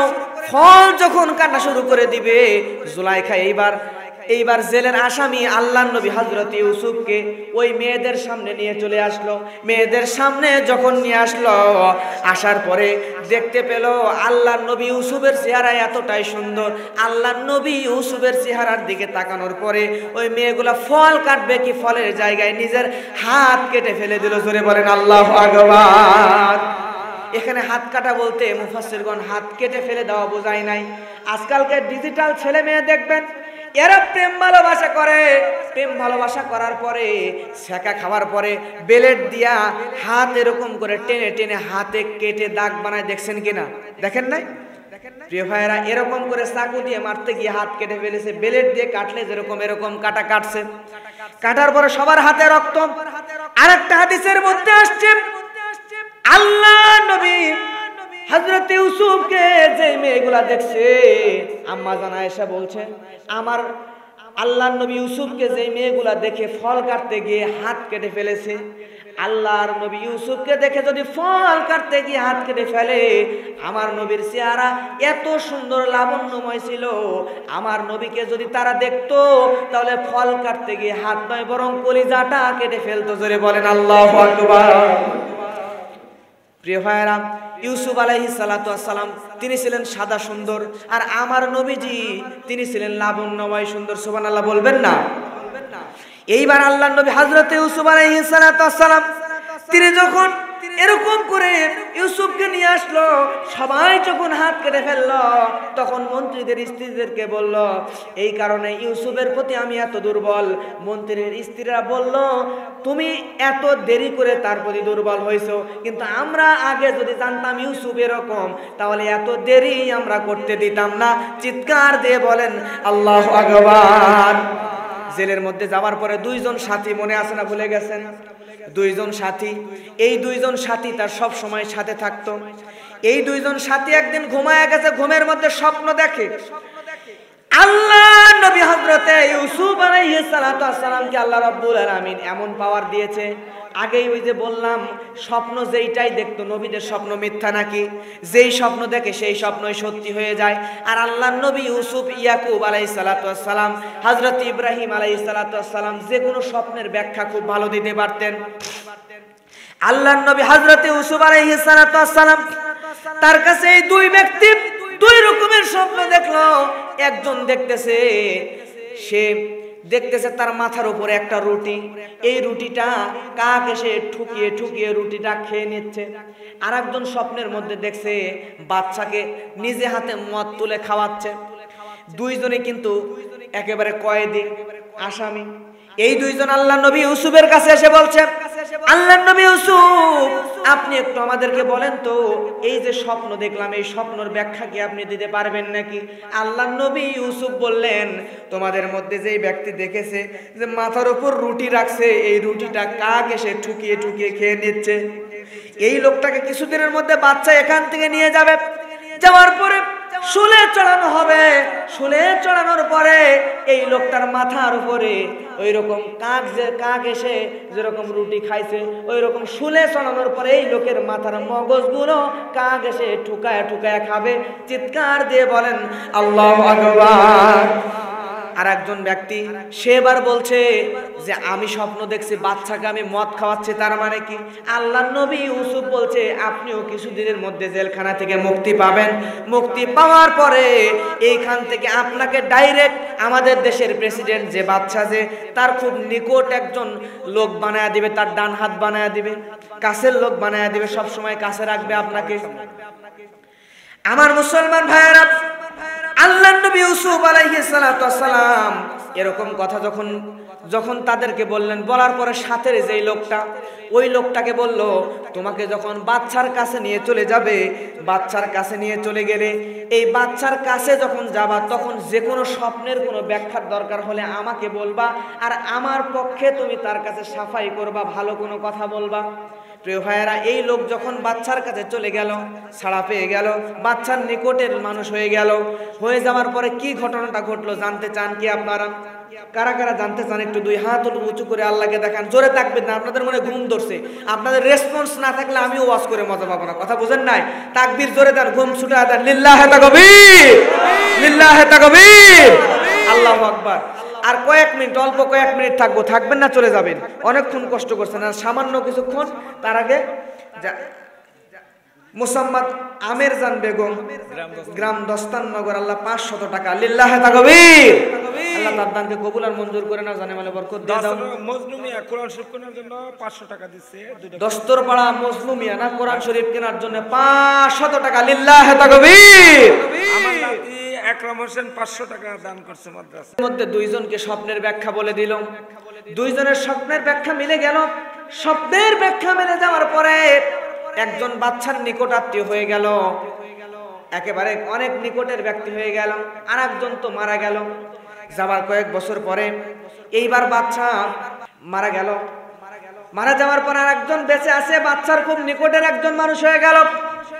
এই লোকটা কি করলো, বাচ্চার কাছে আছে, হঠাৎ করে ওই মিশরের বাচ্চা, মিশরের প্রেসিডেন্ট স্বপ্নের মধ্যে দেখলো, স্বপ্নে দেখলো আমার ভাইয়েরা আল্লাহ নবী ইউসুফ জেলের মধ্যে আছে, এদিকে দুইজন, একজন হত্যা করা হলো, আসলে চড়ানো হলো, আর একজন বাচ্চার কাছে চলে গেল।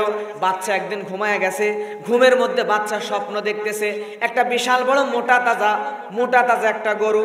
তাফসীরকারক তাফসীরের মধ্যে লেখছে এই বিশাল বড় একটা মোটা তাজা গরুকে, চিকন পাতলা একটা গরুয়ে, একেবারে গায়ে কিছু নাই, শুকনা গরু যার হাড্ডি দেখা যায়, এরকম গরুয়ে, পাতলা একটা গরুয়ে, মোটা তাজা একটা গরুকে পুরা গিলে ফেলছে। জোরে বলেন আল্লাহু আকবার।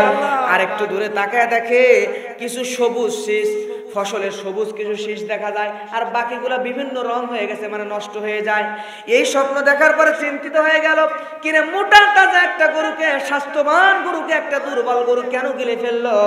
এই স্বপ্নের ব্যাখ্যা কি হবে?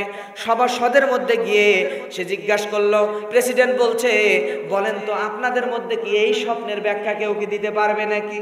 প্রিয় ভাইয়েরা আমার, এই কথা বলার পরে সভাসদের সব মানুষগুলো যখন একত্রিত হয়ে গেল, সবার মধ্যে পণ্ডিত যারা ছিল, বিচক্ষণ যারা ছিল, এই বিচক্ষণ ব্যক্তিরা, তাফসীরকারক তাফসীরের মধ্যে লিখছেন, এই ব্যক্তিরা সঙ্গে সঙ্গে বলল, আপনি যে স্বপ্নটা দেখেছেন এই স্বপ্নটা হলো কল্পনা প্রসূত স্বপ্ন।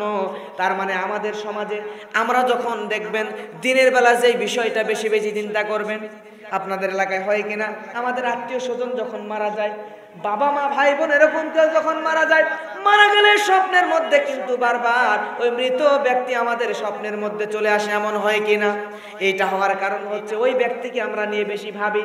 তার মানে দিনের বেলা আপনি যেটা নিয়ে বেশি ভাবাভাবি করবেন, এইটাই কিন্তু কল্পনার কারণে স্বপ্নের মধ্যে চলে আসবে। প্রিয় ভাই, এই জন্য ওই সভাসদের লোকেরা বলল, আল্লাহ নবী হযরত ইউসুফ আলাইহিস সালাতু ওয়াস সালামের কথা বলে দিল।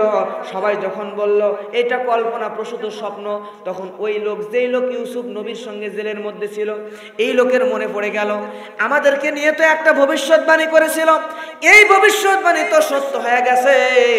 তার মানে মনে হয় আমাদেরকে নিয়ে ভবিষ্যৎবাণী করার জন্য এটা যদি সত্য হয়, বাচ্চাকে বললে বাচ্চা ওই লোকটাকে মুক্ত করে দিবেন, তার কথা তো আগে আমার বলা উচিত ছিল। বাচ্চার কাছে যখন আল্লাহর নবী হযরত ইউসুফ আলাইহিস সালাতু ওয়াস সালামের কথা বলল, আল্লাহর নবী হযরত ইউসুফ আলাইহিস সালাতু ওয়াস সালাম এইবার সঙ্গে সঙ্গে চলে আসলো। ইউসুফ নবীকে নিয়ে আসা হলো। নিয়ে আসার পরে বলা হলো এই স্বপ্নের ব্যাখ্যা কি, ব্যাখ্যাটা একটু বলে দেন। আল্লাহর নবী ইউসুফ তিনি স্বপ্নের ব্যাখ্যা জানেন কি জানেন না? আল্লাহর নবী হযরত ইউসুফ আলাইহিস সালাতু ওয়াস সালাম সঙ্গে সঙ্গে বললেন, বাদশা আপনি একটা দেখেছেন মোটা তাজা গরুকে চিকন পাতলা শুকনা একটা গরুতে গিলে ফেলতেছে। এইটা দেখার কারণ হচ্ছে আগামী কয়েক বছর আপনার এলাকায় এমন দুর্ভিক্ষ আসবে, এই দুর্ভিক্ষ আসার কারণে আপনার কোনো ফসল হবে না, আপনার এলাকার মানুষগুলো দুর্ভিক্ষে না খেয়ে মরে যাবে। আর ওই যে সবুজ শীষগুলো দেখেছিলেন, তার মানে হচ্ছে এই বছর এত সুন্দর একটা ফসল হবে, ফসল উপহার পাবেন। এই ফসলগুলো যদি খেয়ে শেষ করে ফেলেন, বিক্রি করে যদি শেষ করে ফেলেন, তাহলে পরের বছর দুর্ভিক্ষে সব মানুষগুলো কিন্তু মারা যাবে।